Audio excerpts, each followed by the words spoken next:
Dünya fakat Allah aytar beshikmas, yo xohlagan paytda chiqar eshikmas.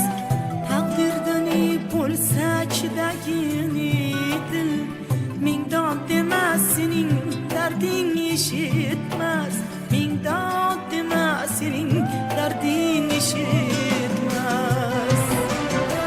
Mayli bahorini sog'ingan chechak, dunyoga keldingmi yashashing kerak. Qoshingda qorayib tursa ham falak, dunyoga keldingmi yashashing kerak.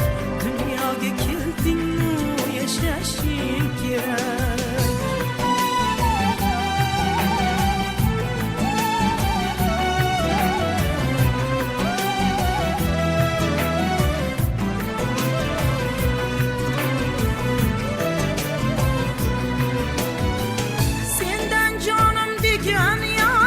Ketsa ham alam ko'ngling ezib qoning ichsa ham, jahannamga otib nozik joningni, yolg'izing yoningda yotni qo'ysa ham, yolg'izing yoningda yotni qo'ysa ham.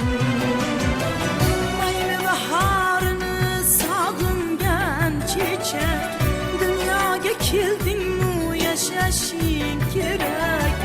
Qoshingda qorayib tursa ham falak, dunyoga keldingmi yashashing kerak.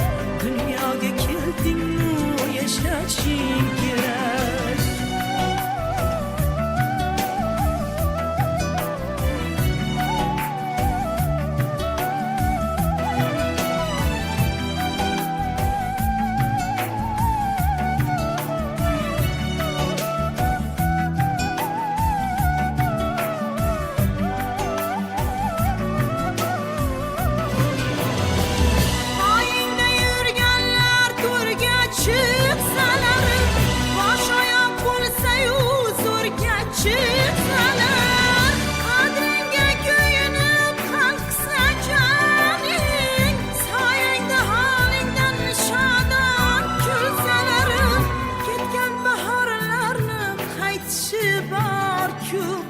Bir dilingga mingta xaridor bor-ku, go'da asragin orzularingni, yana ishq so'zini aytishing bor-ku, yana ishq so'zini aytishing bor-ku.